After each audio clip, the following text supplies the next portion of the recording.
Hello, everybody. This is the Doctor, and welcome to a comment and feedback video about the featured episode in Star Trek Online called Butterfly. Instead of going in the game and doing this to you that way, I figured in this video, let's do it a little differently. Let's actually look at the webpage itself.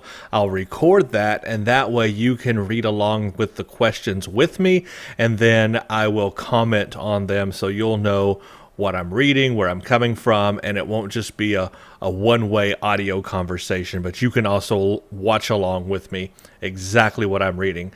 So what I'm going to do is pretty much what I did in the last video after the last featured episode.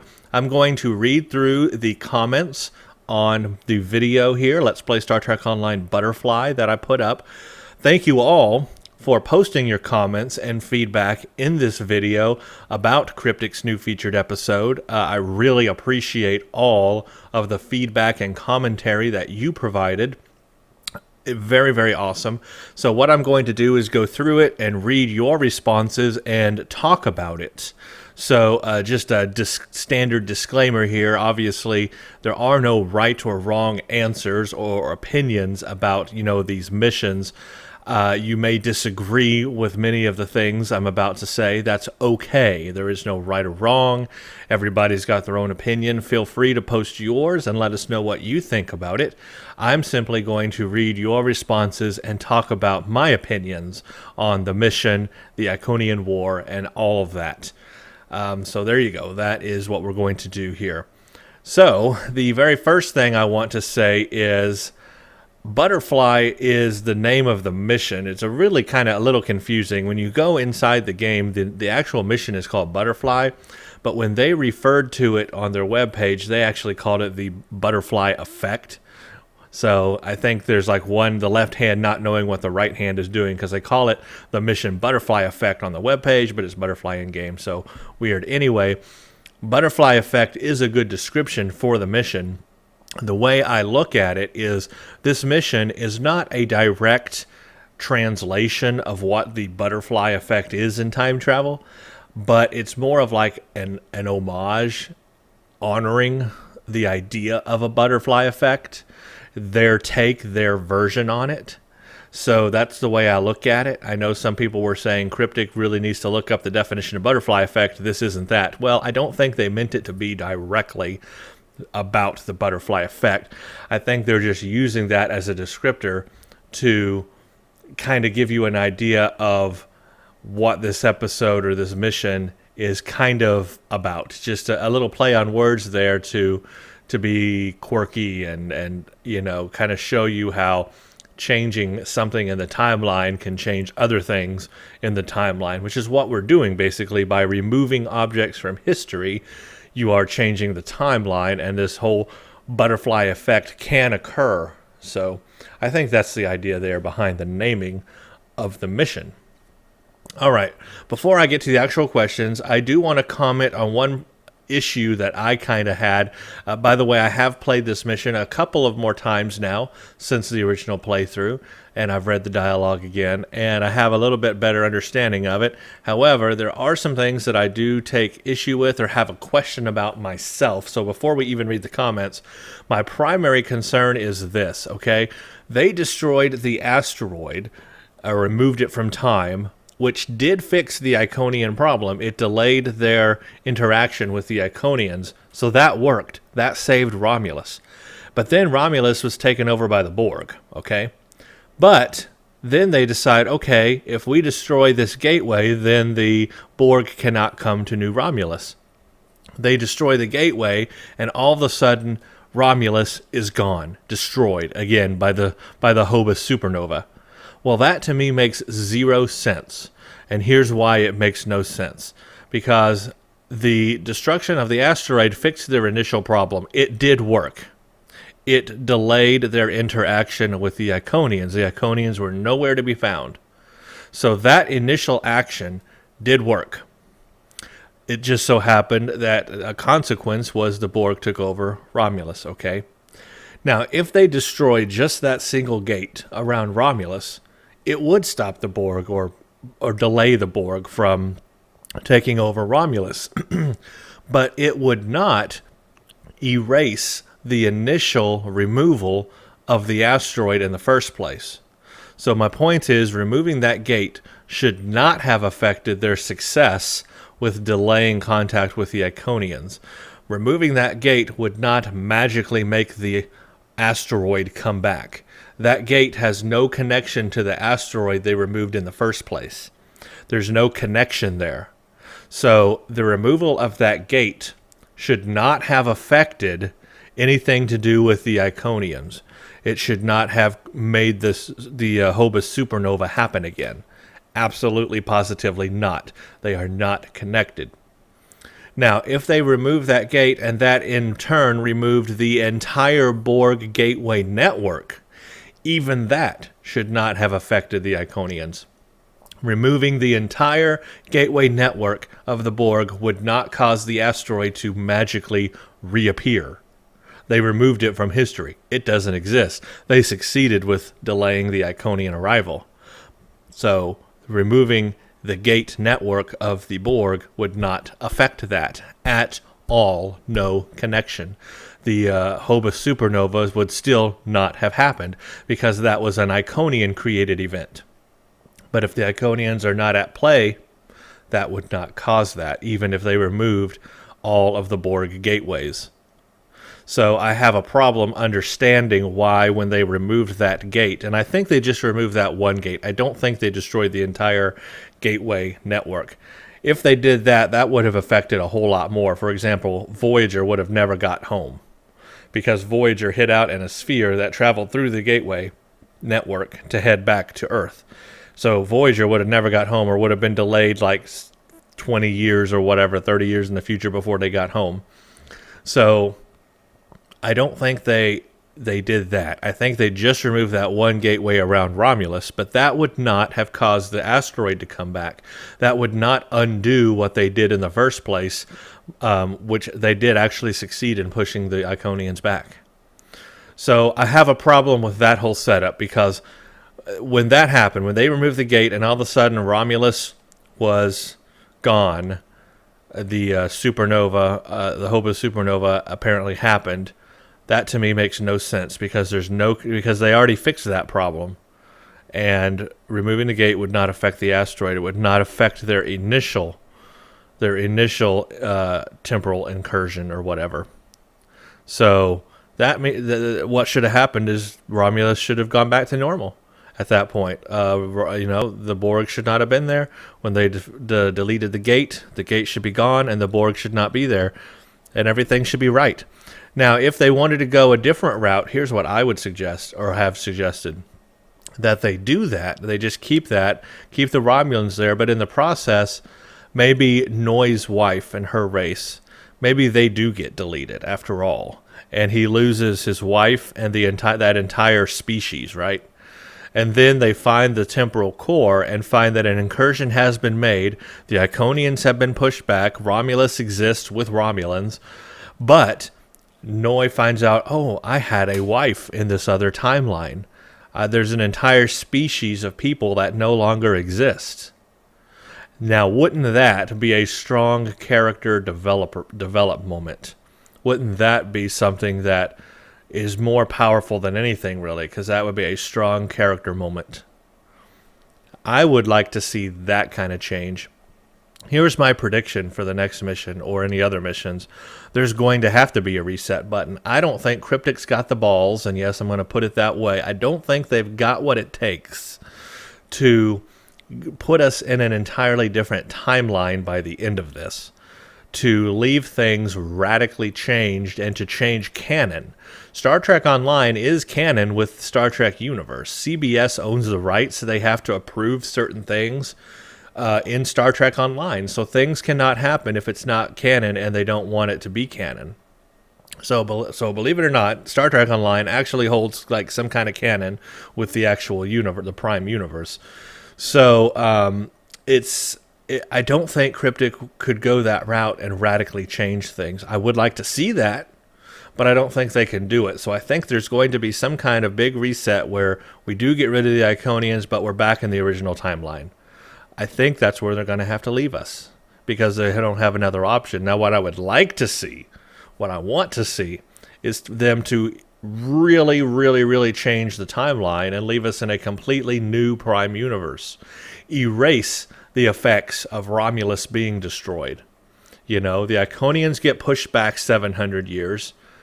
The Romulus doesn't get destroyed, and you have the original TNG era Romulans that we all love and we want to play as in this game.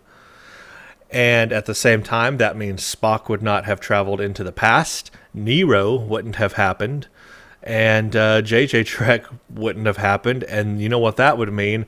Any future Star Trek movies they make would have to be based on the Prime universe. Now, if they could make a wild swing like that, wouldn't y'all be happy? I know I would.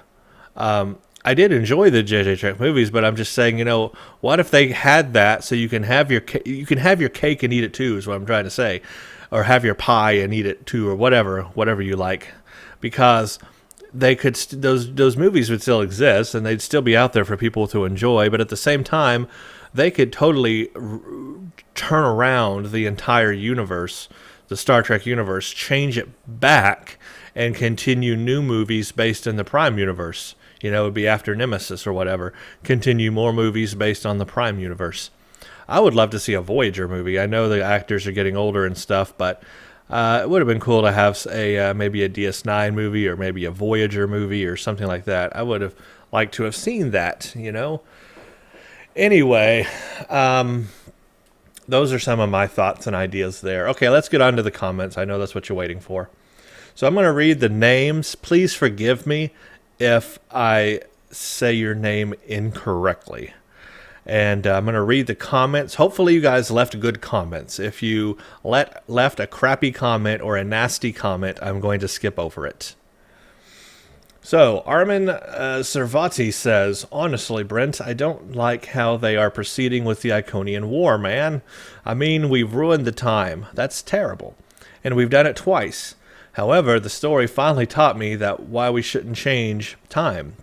Never, ever. We never should have the power in the real world. But seriously, I'm really depressed now that we ruined the time. What do you think? Is there anything you can tell me not to make me feel calmer? I mean, we're talking about the Star Trek universe, and now it's changed. Well, this would not be the first time it's changed. So be calm. It's okay. The timeline has changed many times, in a way. Well, in a sense. Well, actually, I guess the biggest change was when Romulus got destroyed. That really changed the timeline, right? So that is really the big thing there. It's changed before. I want it to change back. I really do. But we'll see what happens. But yeah, like I said before, I don't think they can leave us in a drastically changed universe. I don't think CBS will let them. And I don't think Cryptic has it in them to radically change the universe and then leave it that way.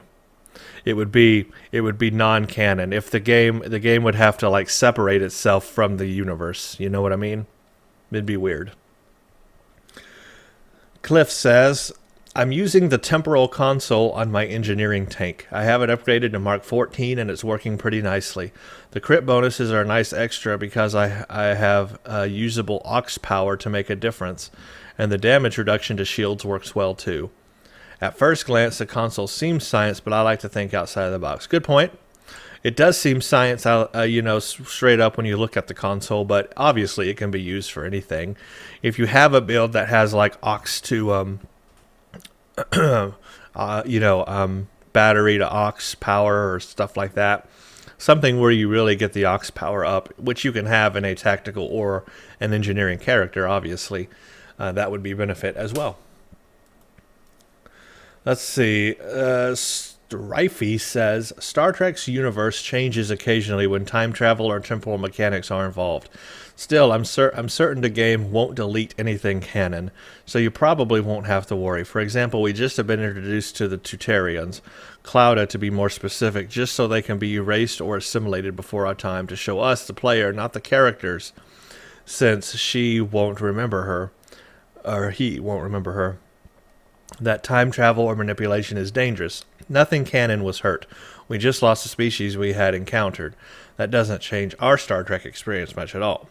Considering the countless times the shows use temporal events to delete descendants from time travelers right before our eyes, just after we met them. It's quite common for Star Trek. True, it is.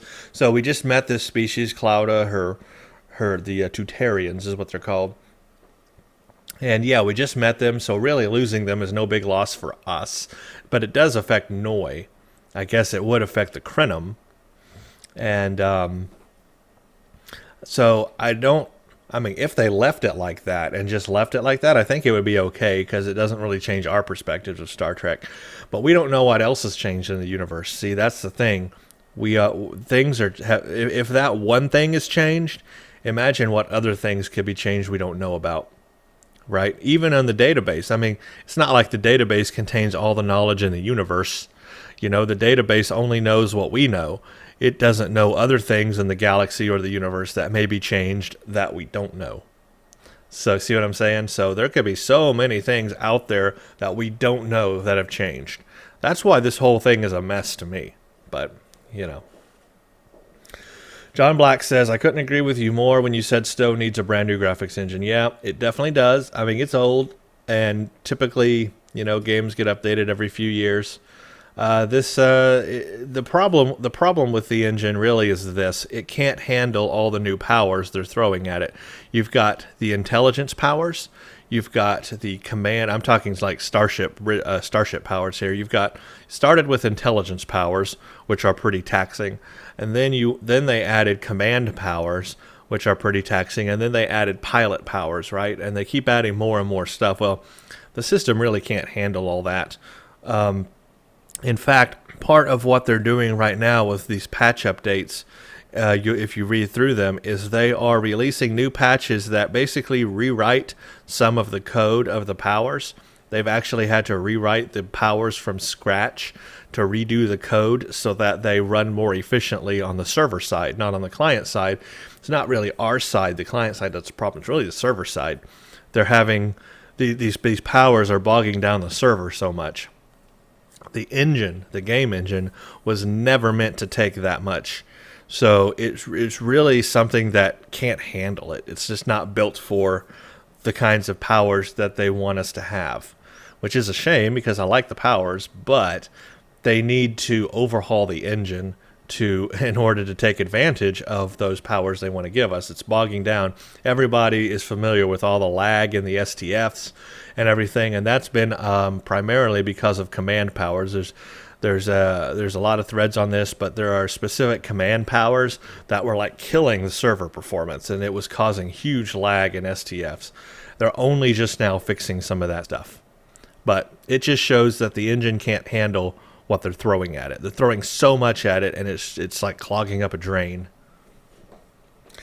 Okay, let's see. John Black says, you mean your Borg space remodulators? Yeah.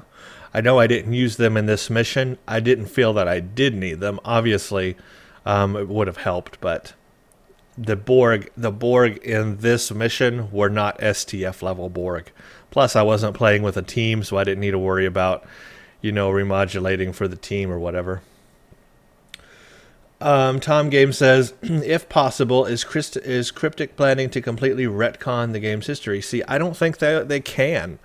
I mean, this is really what I'm asking kind of you guys too, is like, do you think they could do that? And if they did, would CBS let them? But then, do they have the balls to do it? Do they have what it takes to really change the universe, retcon the entire game? That's a big, tall order right there, and I don't know the answer to that one. Strifey says, I doubt that would be possible without a complete mission revamp. Yeah, that's true. I mean, they would have to change like every mission. Well, I don't know, not too much. Just the Hobus Supernova ones they'd have to take away, but pretty much, I guess everything could probably stay the same. There's really not a whole lot of mention of Iconians throughout the missioning, so they wouldn't have a lot to take out. Tom Game says, true, but imagine once the possible solution, even with New Dawn, is temporal in nature, the historical change is small and too big, or the natural time travel is, a massive pain in the butt.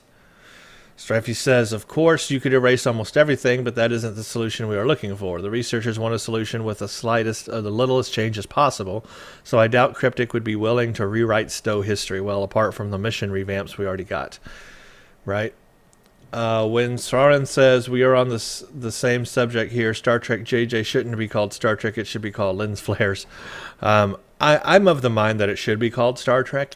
It is Star Trek, and I enjoyed it as Star Trek. It's not the same Star Trek as the Prime Universe.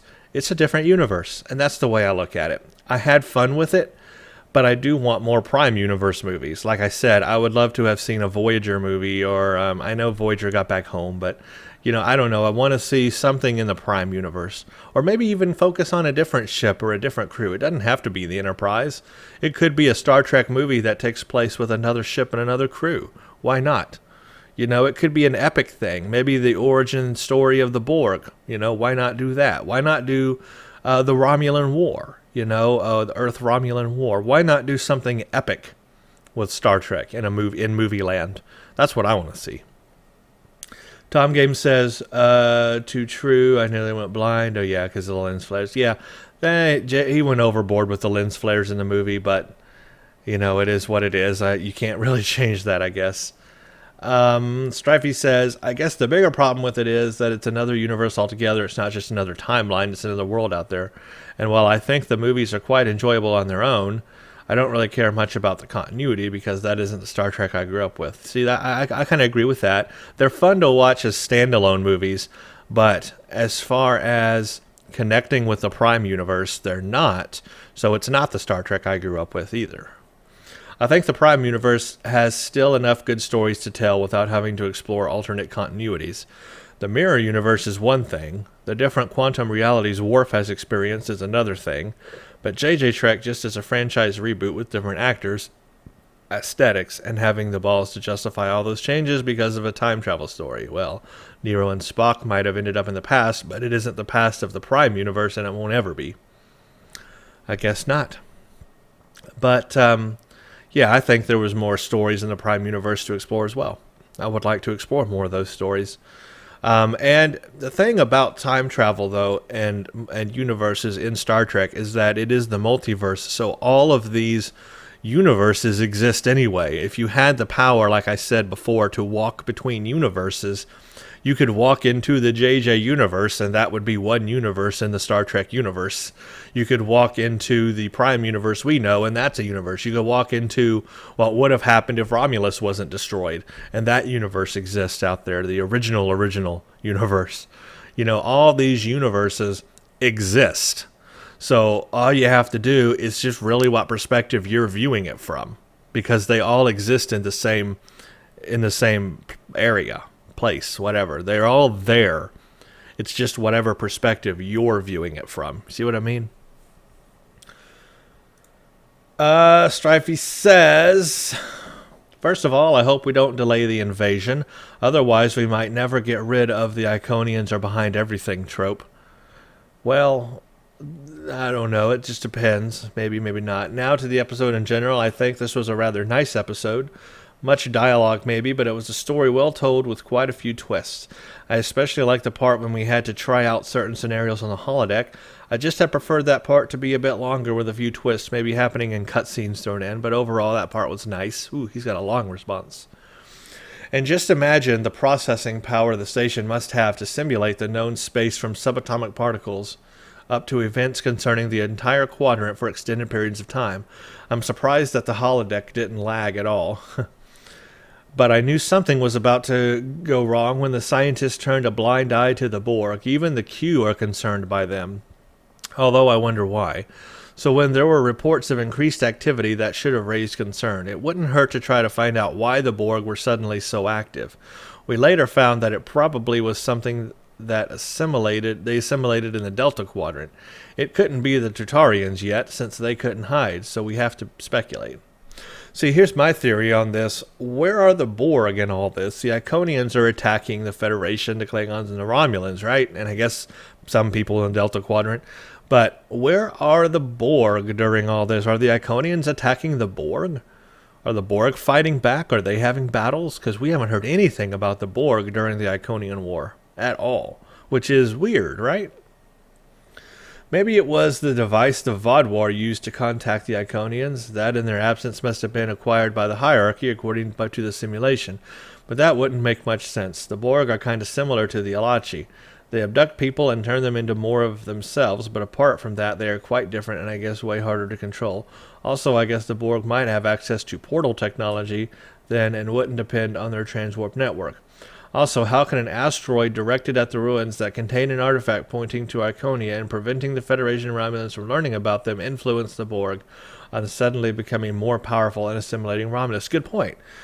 See, I wondered that too. Why would delaying our learning about the Iconians make the Borg more powerful? You know, why all of a sudden was Romulus taken over by Borg? How could that possibly make the Borg more powerful? I don't get it either. That doesn't make a lot of sense to me. Also, I would expect the Romulans might ask for help, and being helped by the Federation at least, maybe even the Klingons, who would love Romulans to owe them one, but apparently nobody was able to stop the invasion. Right, if the Borg were about to attack, Romulus, they would ask for help, and the Federation would probably come help them.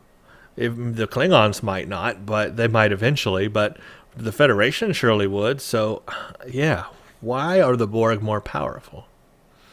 Somehow this whole chain of events has led to many bizarre consequences. He's got a really long post here. I don't know if I can read all of it.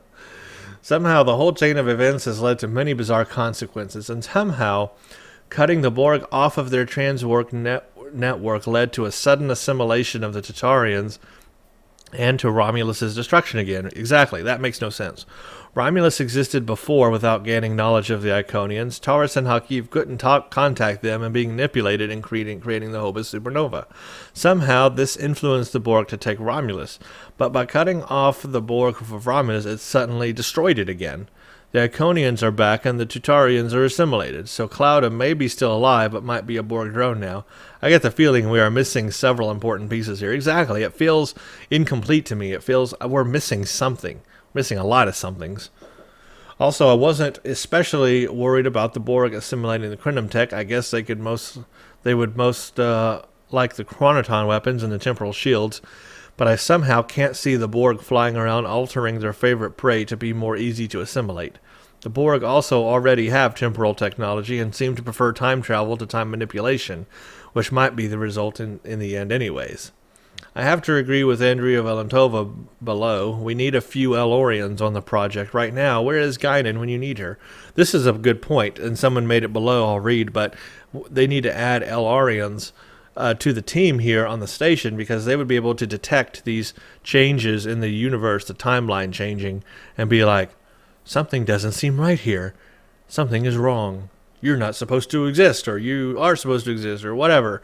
They would be able to feel the differences in the timelines, and that's a big plot hole. They need to get some people that can detect these changes in the timeline. Also, Claudia's protected core. If you get the data into your unprotected mind without instantly forgetting it, it should be possible to just copy the contents into a normal computer. That way you won't have to worry about the core needing to be protected for all eternity. Or do you think all the data in the minds of people and their computers and the things that may result by using the data would instantly disappear when the core loses protection? Makes me think. It's good. I mean, what happens if the core loses power? I also wondered about the Borg suddenly using cloaking devices, since I'm kind of certain that they are already familiar with the technology, considering the amount of assimilated Klingons and Romulans. Exactly. See, this is a point I kind of tried to make in the episode. They've assimilated lots of Klingons and Romulans in the past. They know about cloaking technology. What would suddenly make them want to use cloaking technology just because they assimilated Romulus? That doesn't make any sense at all. The Borg have never been interested in cloaking technology because they don't need it. They're the Borg. Also, if my memory serves me well, the Borg used cloaks before in Stowe. In Khitomer Accord Space, and assimilated Donatara usually cloaked her ship, yeah. I guess that just the amount of Romulans assimilated on Romulus convinced the collective to use cloak ships to surprise their victims. Or maybe their ships were too large, or their cloaking technology too inefficient to use it before, but anyway, cloaking Borg are bad news. It's bad news, but again, I don't see why they need to cloak. So as fighting them in general, I mean, it was a nice plot twist, but I really had to look for my modulators again. My device slots are usually full as slots of my buffs. I really would appreciate it If I and my boss would remodulate their weapons automatically as long as I have a modulator in the inventory, I agree. Or getting a new icon bar like with the environment suits, as long as I have them in my inventory. I agree with all that. Remodulating is a pain. I'm going to try to skip through this a little faster here. And there is something about the Iconian weapon I wonder. It manipulates time by removing objects. Can it also restore or create objects? That's a good point. Yeah, because if things go missing, somebody would notice it. I guess the only good thing that came from the Iconian technology are their shields. Hiding whole worlds like Aldea did in TNG might be a better solution than unravel the whole history of the galaxy. Yep. Why don't we just install these things on core worlds and hide the worlds? I keep wondering what the Q Continuum thinks about us suddenly messing up the timeline. I guess they might be concerned about what we do to ourselves here. Could we mess up the Q, though? Because what if we deleted a world or something where the Q evolved from? The Q would never exist or might be totally different. That would be weird. Considering altering reality, Star Trek was never really consistent about it. Early episodes love to deal with impossibilities like paradoxes, while later episodes like the multiple world theory enough to employ it. Our timelines here seem to be the latter with a hint of the former. We have many different timelines that act as parallel universes, with the exception that they would implement us as belonging to them without proper protection, while in the multiple world theory you most likely would maintain your memory without protection and meet your doubles, since you not really traveled in time but rather just visited another reality. But Star Trek loves its paradoxes. Yeah, I see. This is where it really starts getting confusing. You know, all these changes they're making. Are we just moving to different universes? Are we really changing things around us? Are doubles in these other universes when they exist? Man, your mind could go insane. There is something else I wonder about. You mentioned Worf experiencing those different realities in TNG, and they seem to be proper alternate universes. One overrun by the Borg, like in the case without Romulus here. Someone else with different outcomes to events. But there is this specific mirror universe that at many times crossed over with the prime reality. No matter how many times reality might have shifted, the mirror universe always seems to find the prime one. And it seems always to be the same one. It's like both realities are entangled somehow. And considering the announcement that Chase Masterson will return as Mirror Lita, I wonder if that will have something to do with our manipulations. What if the mirror universe is a universe without Iconians? What if we succeeded in creating a reality without them and altered it in a way that warp travel wasn't delayed for 50,000 years? What if this is the best we could do but abandon it for still being too unstable? But then a mishap happened and we got stuck with it, firmly attached to our own timeline. Maybe we created it in the first place. Interesting theory, because we know the mirror universe will be used heavily in the next upcoming New Dawn stuff, and Mirror Lita coming back. So the mirror universe is going to be a big thing. So maybe that does play a role with whatever we're doing here. I wonder. And when it comes to parallel worlds, Trek novels come up with interesting speculation, like the Tholians in all realities are the same Tholians, having created a large interdimensional assembly, like the Combine did in Half-Life franchise, or Species 847 to the Undine lack parallel realities, being confronted with multiple versions of our reality, which may explain why they hide in fluidic space rather than attract too many visitors. I like the idea of the Tholians being an interdimensional species that basically are the same Tholians in every dimension. They're the same. I like that idea. That is a lot of thoughts. Thank you for your thoughts. That was quite a bit. Doc, maybe we could travel in time and give Romulans power to fight with the Borg, and then change the timeline from the future of that point where we give them tech. So when we change the timeline, the Borg will not be a problem anymore. But really, I think that it is a bit to the temporal Cold War, since Nog didn't binge in 32nd century. And maybe we are the ones who attack Iconia in the past. We are the ones who start this because we're trying to use time as a weapon and stop the threat before it happens. P.S. If you're going to use this on your comment video, you may use a screenshot. Thank you. Oh, cool. Hoodman says a lot of people are speculating that the alien cloud is part of the sphere builder species. I don't, if that's true or not, but if it is, now they were wiped out of the timeline. See, this is something as well. Cloud of species, the Tutarians, people are saying they are proto-sphere builders, or they look like the sphere builders. I guess they could be. I don't know if maybe that's the direction they're heading. I think we're going to get some Enterprise stuff in New Dawn, and what I mean by that is the Enterprise series. I think we're going to get maybe some temporal Cold War stuff, maybe some sphere builder stuff, maybe something from the Enterprise series. We'll talk about that a little, but I think that's coming. I think that's where this is leading. And then somehow that all deals with the mirror universe too.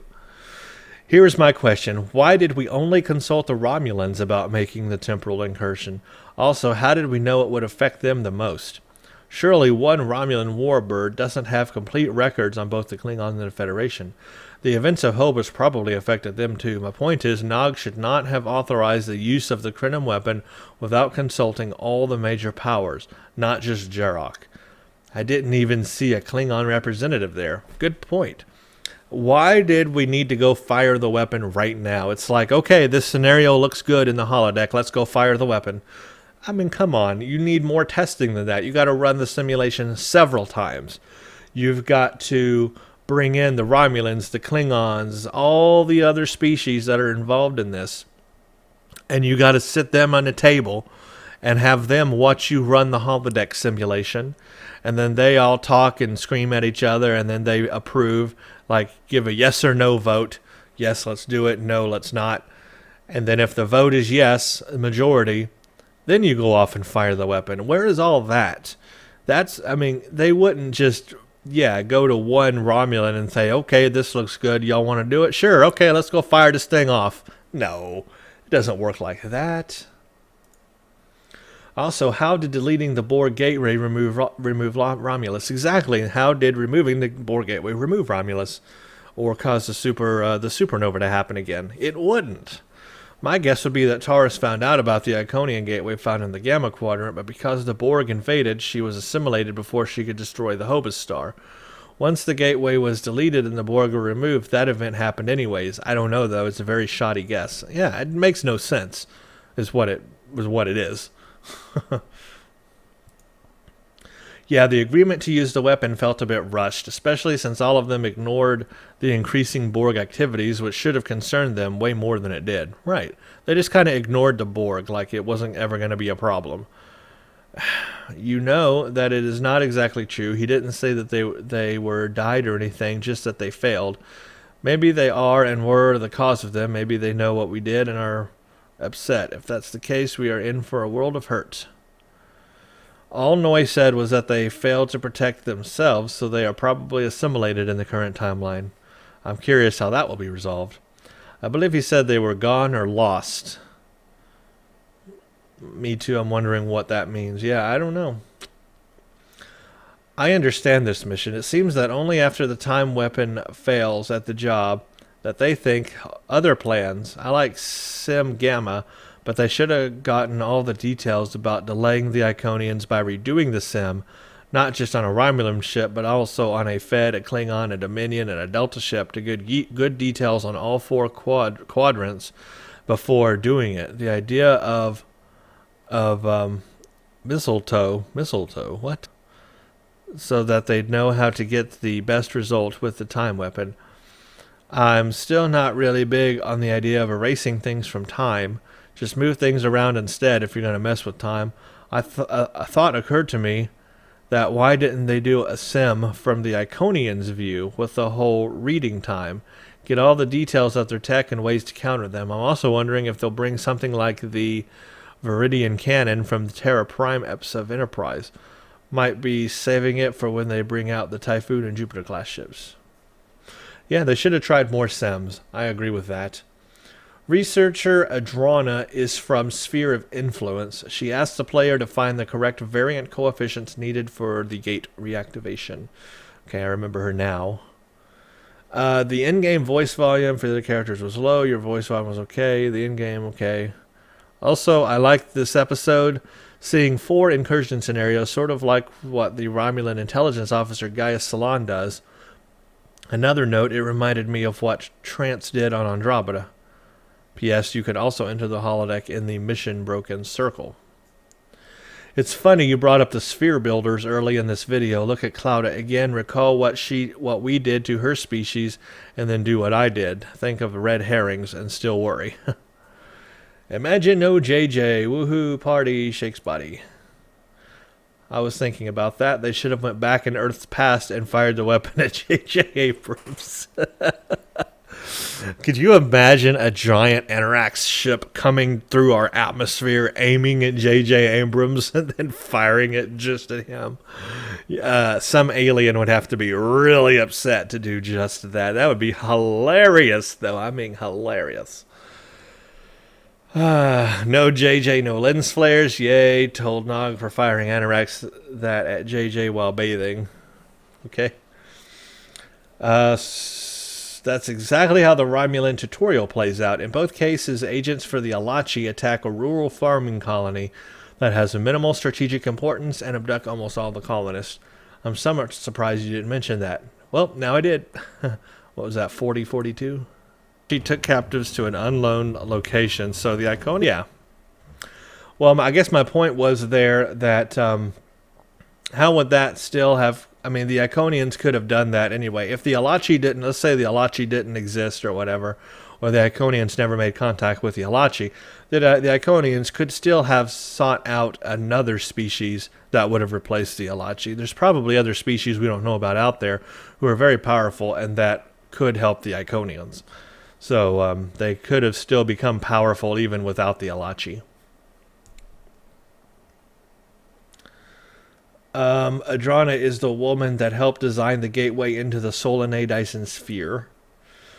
More likely restore and activate it. She must be an Iconian disguise if she designed it. You know, that's not a bad theory. The Iconians are behind everything, although the trouble with sleeping more likely point toward the Undine. I always remember her as the Tan's annoying go-to scientist. I found her especially annoying in the Sphere of Influence mission, where, at the conclusion, she, as a lonely scientist, outright threatens the end of the alliance with the Federation if they destroy the Solanae Gateway. Also, her agitated voice and demeanor didn't fit the bill of a level-headed scientist for me. I kind of zoomed through the arc, to be honest. I really didn't care. I was more focused on getting to Delta Rising. Yeah, because I didn't remember her either, but I do remember her now. In my honest opinion, when I played, running the 4 simulations didn't make sense to me. Well, they made sense to me, but I think that they should have ran more simulations before firing off. But they ran 4 simulations and then fired the weapon. What the heck? Could you please read all the responses of your character and not just click on them? I listen and read the dialogue, and then I don't know what was the response, because you are too quick and I have to go back to read it. Sure, I will do that in the future. I was trying to get through this one. There was so much there was so much dialogue in this mission that I was reading the dialogue of the character, but I didn't read my own dialogue back at them. Just simply because there was so much dialogue. My mouth was going so dry. It was crazy. But yeah, I will read back the responses in the future. I can't tell you how many times I found myself face-palming and exclaiming how much I hate temporal mechanics throughout this mission. Still, at least you didn't screw up the Star Trek universe as much as J.J. Abrams. Boy, that guy sure gets a lot, doesn't he? Gets a lot of hate. The Gordian knot refers to the mythos of Greece. It took Alexander to break it with a sword, and technically I think you have only crossed a single one. And by saving Romulus by destroying it, you corrected the mistake and therefore back to square one. Now that I think about it, I have heard that word before. I just had forgotten what it meant. The only way I could see the Crinum weapon working in this timeline, and I hate to say it, is to delete the Solanae sphere. Due to that would cripple the Iconians, and at that you'd also have to destroy the Tesseract communication device, which begs the question, does the mission play differently with one of them? The Tesseract device. I doubt it plays any differently, because they would have to program those differences in there, and I don't think they did. Brent, please talk about the free Guardian vets. Guardian vets got? The free Guardian vets got? Oh, a new ship. The veteran people get a new ship. I'm a veteran people. Well, if we have a Guardian available to us, I have not claimed it yet, so I can't speak about it or on it because I have not got it yet. I don't know. I'll check it out, and I'll do a review in the future. But I haven't claimed it yet, so I haven't looked at it. So a new ship, huh? I'll have to check that out. Adrana was a Romulan from surface tension. I believe Clara was introduced because in the original timeline her species existed, but now they are gone. In New Dawn, we're supposed to discover a previously unknown civilization and uncover the mystery of a strange traveler from another time. I would bet her species is the unknown civilization because our temporal incursion destroyed her people. Now, this could also be tied to the fact that New Dawn will also allow a player to witness the origin of a canon enemy not yet featured in Stowe. As others have already mentioned, it's believed that Claudia is actually a sphere builder from Enterprise Season 3. Claudia's species has been studying Solanae technology to escape the Borg, and the Solanae exist outside of space-time. It's possible that while her actual civilization was destroyed or simulated, some of her species could have escaped outside of time using that Solanae technology. Well, first of all, I don't think the Solanae exist outside of time. I think the Solanae exist in subspace.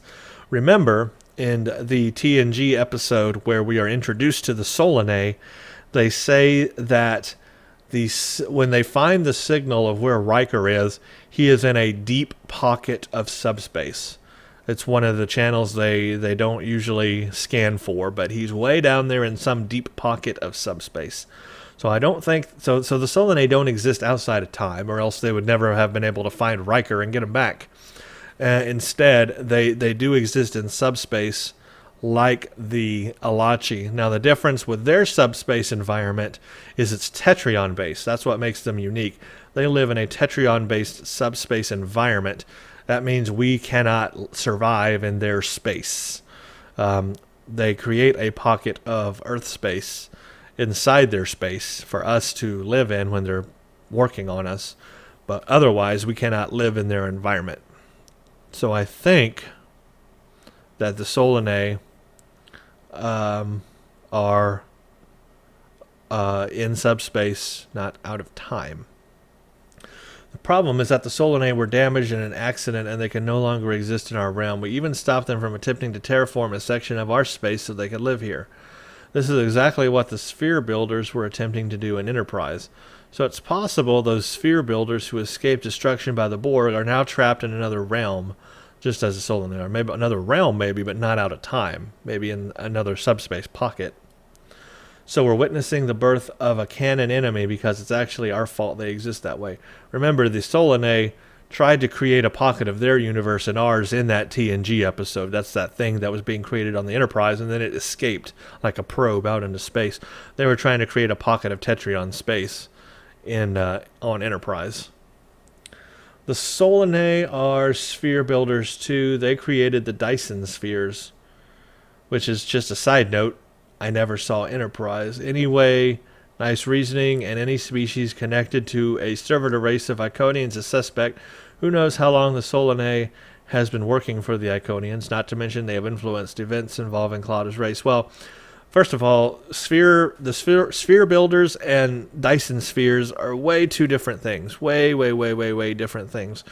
The Dyson spheres are way bigger, first of all. Dyson spheres are the size of solar systems, right? But the sphere builders create these spheres that are not that big. Now, you can fly a ship into them, because the Enterprise flew into one once. They're big, but they're like moon-sized big. They're not like solar system size big. So they don't have stars in the center of them. A Dyson sphere is a very different thing. It's a sphere built around a star in the center.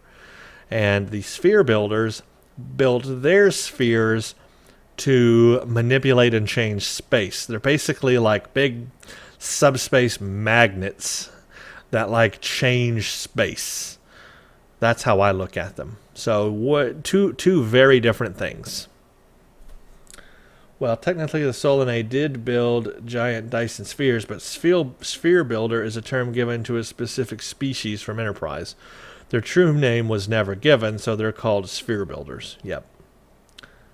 Yep, I assume they were different species, but even your explanation implied some sort of contact. Not necessarily. I don't know. Does this mean that a new dawn will be in the new timeline that will end or forestall the Iconians? I don't know. I assume so. Absolutely not sure, but it sounds like the most logical thing to occur. I've been busy so far, so I only rapidly went through it. I learned most of the story from Brent's video. With its complexity in mind, I can safely say I'm puzzled. And that's about where I'm at, too. Now that you mention it, kind of makes sense. She looks similar, not on her face, but the coloration of her clothing. I don't think her species is linked with the Solanae. I think they're two different species. Get some Alorians out there. Problem solved. Yeah, I agree with that. If you're going to be changing or manipulating timelines and universes, you want a species who can kind of feel that, so they know when something's been changed, or if something's been changed. Get some Alorians. They're out there. You know, you should hire some for this project. I'm just saying, that would be a good thing to have on your team. And so does this person as well. Adrana was in the episode with Worf. Okay, yeah, I got that. Good review. The guy said, let's delete the Borg transwarp network. If the entire network never existed, then Voyager wouldn't have been able to return when it did. I don't think they deleted the entire transwarp network, though. I think it was just that gate on Romulus, which still begs the question of how that could have caused the supernova to happen again.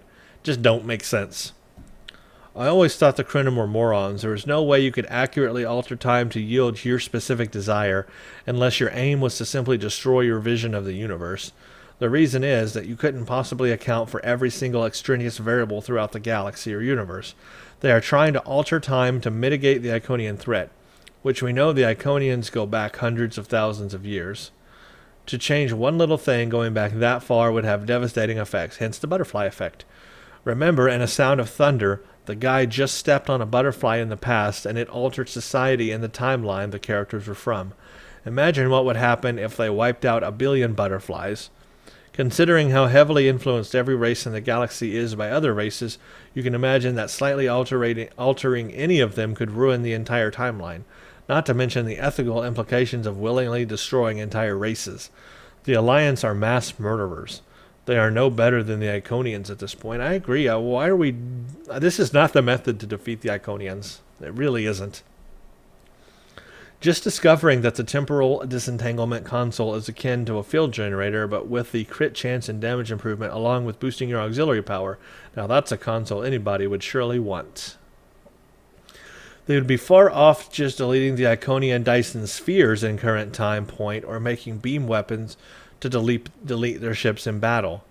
Example is Chrono Legionnaire from Red Alert 2. Okay, this is a good point though. Why aren't they just going around deleting the Dyson spheres in the current timeline? You know, all they got to do is point the Enerax weapon at the Herald Sphere around Iconia. Bam, Herald Sphere never existed. That doesn't mean the Iconians never existed. That just means the Herald Sphere never existed. That deletes that. Then go around deleting all the other Dyson spheres around there. Bam, delete, delete, delete. That solves the problem of the Iconian army, basically. But the Iconians would still survive. So, problem solved, right? Why don't they just do that? Why haven't they brought up that scenario and ran it in the holodeck? I think the alien female is a sphere builder from Enterprise. I liked the mission, but it's not very replayable and a bit confusing overall. Plus, I'm waiting for the mission where we see the Enterprise F get the crap beat out of it, so it has to have a full refit. That way we can get a Tier 6 Odyssey class. The flagship of the fleet shouldn't be a lower level ship. Overall, I think the mission is the most like an actual Star Trek episode from the Iconian War arc, that is, but it isn't a good episode of Trek. Feels great to have a mission that isn't 100% pew-pew. Ugh, headache. Note how Claudia disappeared. It is in a white flash, just like the dimension of the sphere builders. And I was like, WTF, no more JJ Trek. I can live with assimilated Romulus if that were the reality to come. It's so crazy how we are all willing to live with and assimilated Romulus, as long as JJ Trek doesn't happen. Hey Doc, I just wanted to let you know that the Romulan woman you didn't know was a person. Yes, okay, I got it. Dialogue is a little low. I'll have that fixed.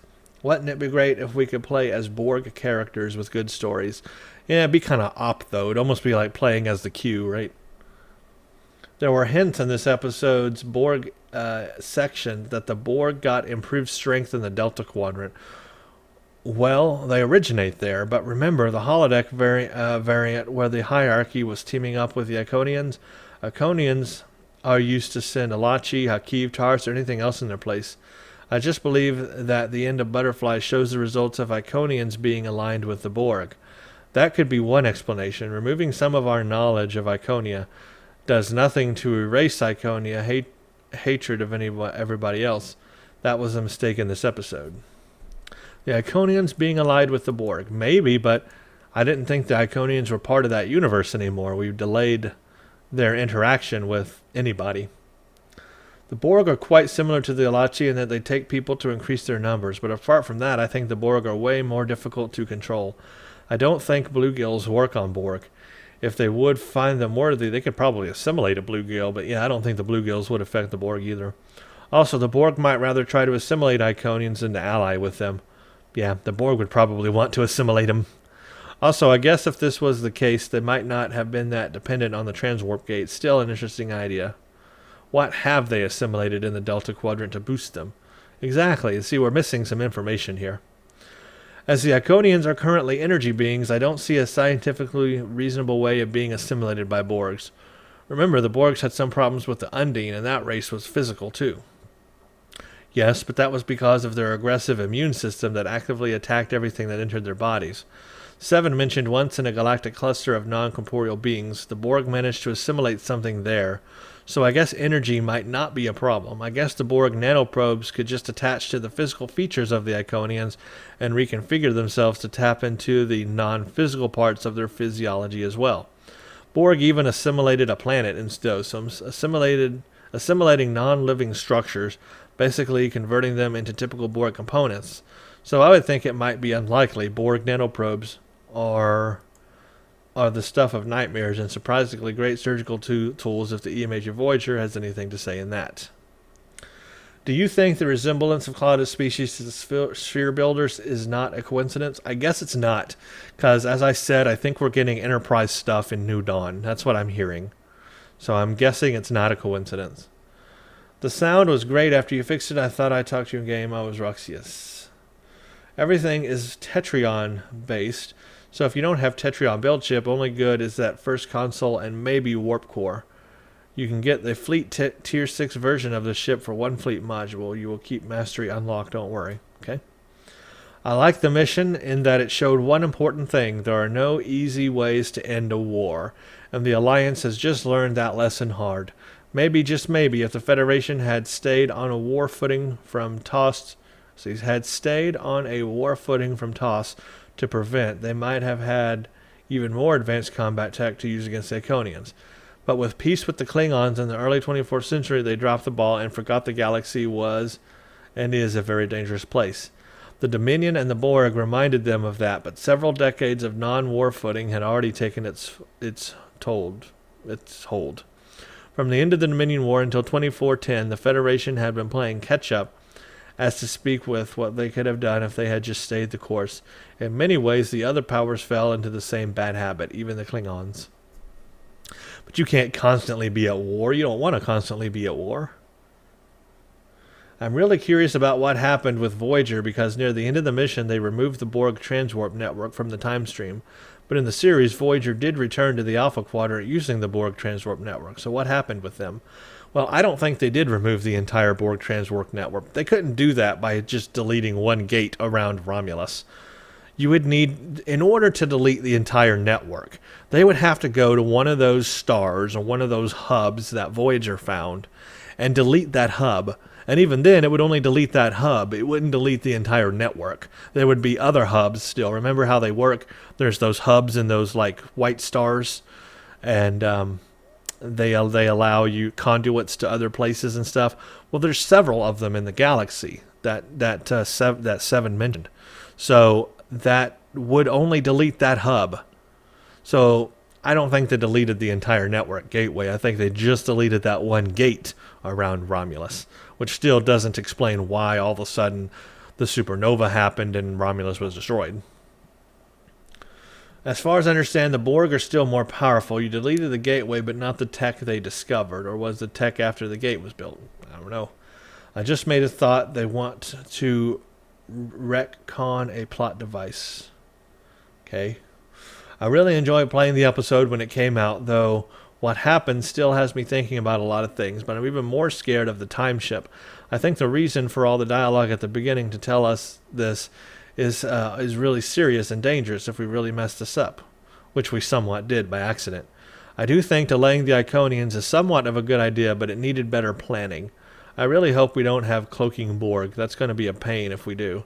I still think the other may show up, maybe the next featured episode. Okay, it's like the butterfly effect. We can't go back to our own time, but you might be right. It could still be out there, just like the next gen where Worf got back to his own time. I wonder what's going to happen. JJ Trek is not Trek, simple as that. Well, it is. It's just not the one you grew up with, or I grew up with. But it's still Star Trek. Just a different kind of Star Trek. I can say I am not at all puzzled. I have seen enough Star Trek to know what is going to happen. I have been against this whole timeline change plan from day one. I am, however, in wonder why the 29th century hasn't stopped us. They have intervened a few times, yet haven't tried. However, you know the old saying, it will get worse before it gets better. I have a feeling things are going to get worse. I do not know what is going to happen next. Well, 32nd century is not that great, really. Something we all know and hate, temporal Cold Wars. Next mission, I think Hitler gonna win World War II or Soviet Union win the Cold Wars. When Nog messes up the timeline, time it's like a thread. A small change can change everything. And maybe we can get to see Enterprise J, maybe? That would be the 26th century. It makes a little more sense what happened at the end. Well, no. Now.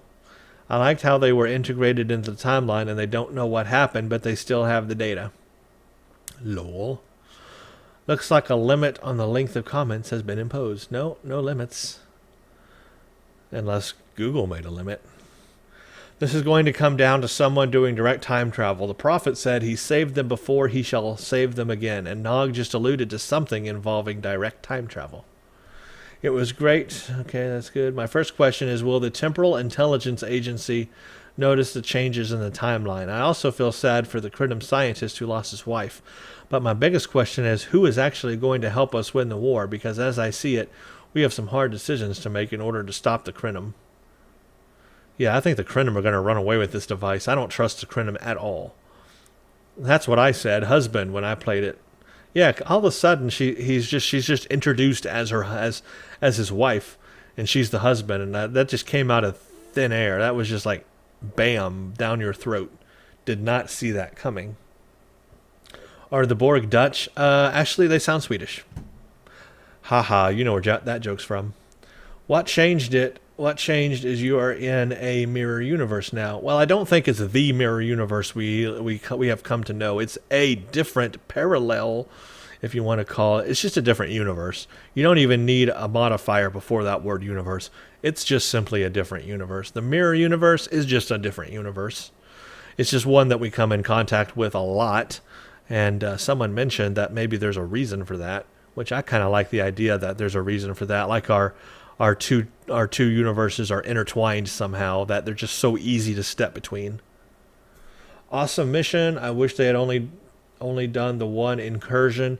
Yeah, just left it that. Leave Romulus. Well, I don't know. I guess that would be bad though, because if Romulus was taken over by the Borg, it would be so easy for the Borg to start taking over the Federation. The game keeps crashing between load screens. Even in missions, it has become very unstable. I can complete the mission. I'm happy that someone can run the mission and complete it. Sorry. I experienced that too. Luckily not in the mission. Yeah, I don't like crashes and all. Usually day one of a new mission, just expect bugs. Expect bugs on day one. Maybe day two is better. Maybe this change will make the Borg enter the war against the Iconians. So far, we haven't seen the Borg anywhere near the Iconian conflict. Huge plot hole. I mean, I agree with you. The Borg have not shown any interest in the Iconians, trying to assimilate them, trying to take them over, trying to fight them. Nothing. Why? I don't know. Hypertime is a pain. I don't know. I don't think she is a sphere builder, or the Xindi would have never advanced this quickly. They are going to reset everyone to 0, and we have to start all over, probably. You mentioned early in the mission that in the episode Year of Hell, Voyager's temporal shields interfered with the temporal incursion as Voyager was being carried over from the previous timeline unchanged.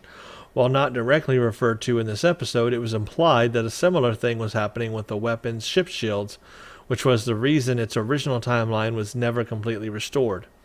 As we saw at the end of the episode, if the timeline had been completely restored, then there would have been no need for the weapon, and the timeline would have carried over some small changes that would prevent the weapon from being constructed.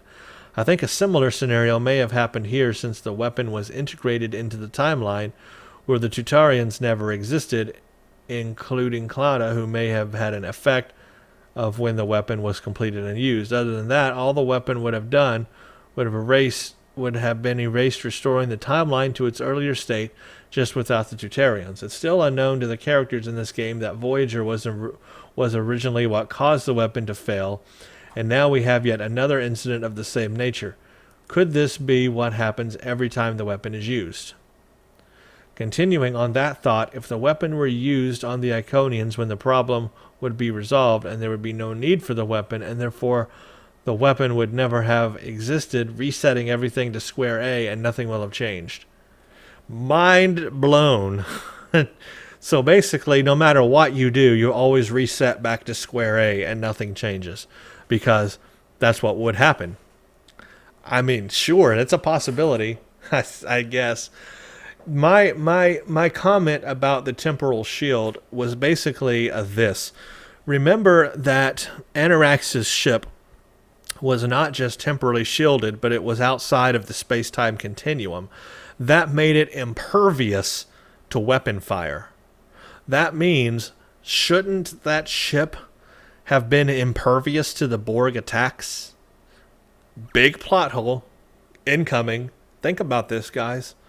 The Anarax's ship was temporally out of alignment with space, or else they would have integrated into the timeline. That means that any conventional weapon fire is pointless against the ship, because it would just go right through it. It doesn't exist in the timeline. It's not part of that timeline. You can't fire on it. That's why it was invulnerable. And they had to remove that temporal shielding or turn it off so the ship would align with the new timeline so that they could fire on it. So my point is, when the Borg were attacking, the Anarax's ship should have never taken any damage at all. Nothing should have gone wrong with it. It should have been perfectly fine, because the weapon fire should not have been able to damage it. Mind blown. Mind blown. Never should have happened. Somehow, entering the video, I was thinking that this idea to stop the Iconians was a bad idea. It's almost a time-traveling cliche, but they are desperate.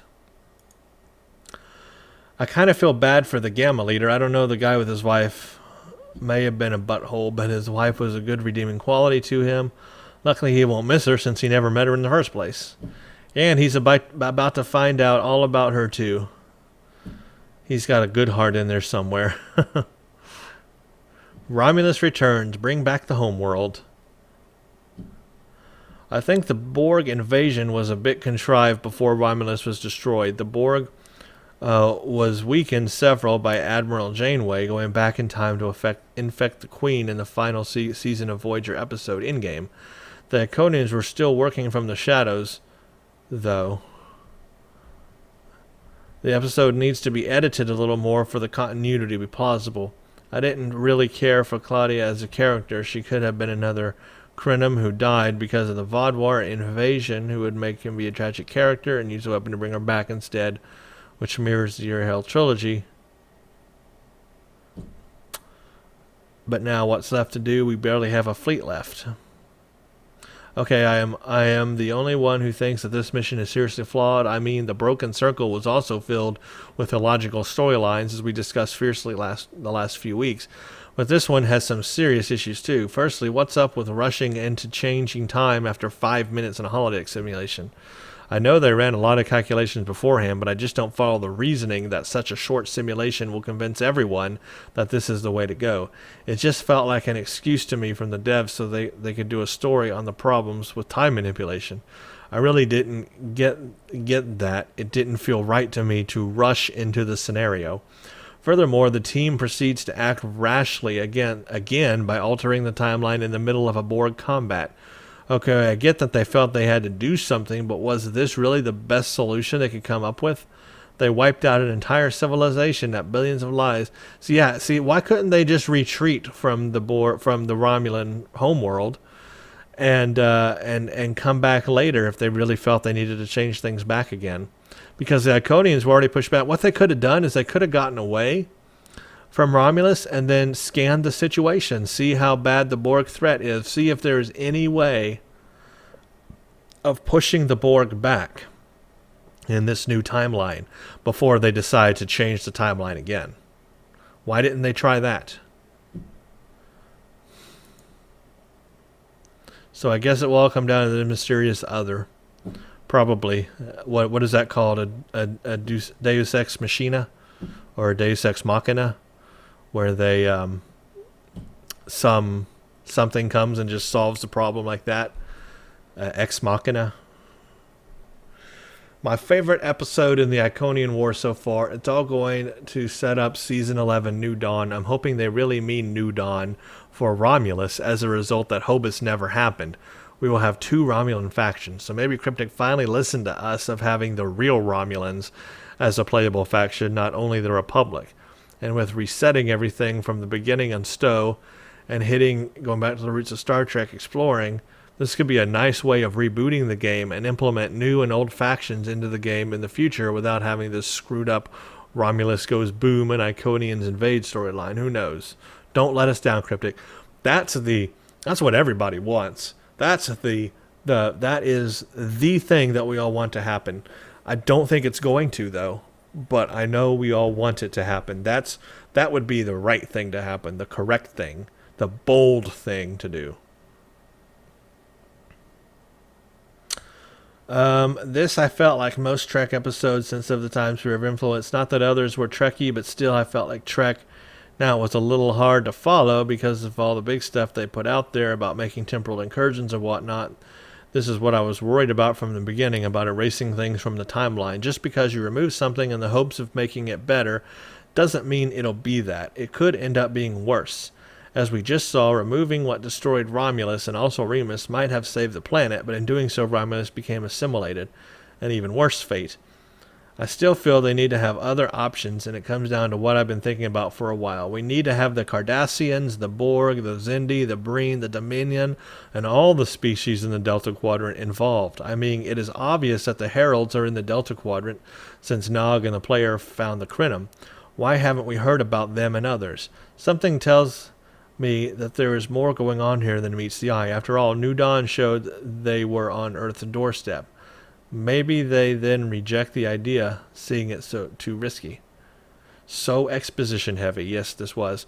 That's a good point. Where are the other races? Where's the Cardassians? Where's the Breen? Where's the Dominion of all people? You know, the Iconians threatened the entire galaxy, yet nobody's coming to... It's just the Federation, Klingons, and Romulans, really? That's it? That's the 3 team? Nobody else in the galaxy cares that the Iconians are, like, doing this stuff? Even the Borg don't care? I mean, something about that does not make sense. There's a lot missing here. There's a hole. There's a big hole in this. So, thank you all for the comments. I know this was a long video and a long read, but I really appreciate all your feedback on this mission. I'm going to do this again for the next mission when they release it. So please leave your comments on the next one. Make them really good, and I will read them. And I just want to end with this. I want to reiterate my theories. First of all, the Borg should not have affected the Crinum time ship anyway, because it would have been out of sync with the time stream, or else it would have been integrated. So that means that conventional Borg weaponry should not have affected the time ship, so it should have not taken any damage and should have been just fine and not lost its temporal shielding like it did in the first place. So that's a big plot hole for me, because that was a specific important part of that Voyager episode, Year of Hell, because the ship was out of phase with the time, and you could not fire on it with conventional weapons. You had to bring its temporal shielding down so that you could fire on it. That's what Chakotay did, I believe, or whoever was on the ship. I think it was Chakotay, in bringing the shields down, or the temporal core down, is what it was. They had to bring the temporal core down so that they could at least fire on the ship. And then Janeway in the end rammed the ship with her ship. But she wouldn't have been able to do that if the temporal core was online. So big plot hole here in this episode for that. Number 2, destroying the gateway over Romulus would not have automatically caused the supernova to happen again. What they should have done is explored the universe first and made sure that that was the right call to make. It would have, I mean, they did succeed, technically, they did succeed by destroying the asteroid. They pushed the Iconians back. So they succeeded with that scenario, but only halfway. They need to continue down that front and see if there's a way to improve upon that. And then third, they jumped the gun too quickly. They talked to the Romulans about the scenario, and they're like, okay, let's go do it. Let's go fire this thing off. They should have brought in all the species that are involved. They should have all sat around a table. They should have watched the scenario. They should have run it 1,000,000 times before making the decision and voting then to do it. This, just like the last one, something in that mission was rushed. This was rushed too. Just doesn't... Oh yeah, they rushed into fighting the Herald Sphere. It wasn't needed at that time. This wasn't needed at this time. This wasn't the time to do it. But they rushed in and did it. They're making stupid decisions. Stupid decisions. And nobody should have this power to change history like this. And I do not trust the Crinum. Who's with me on that? Do not trust the Crinum. Thank you all for watching. Stay tuned for the next one.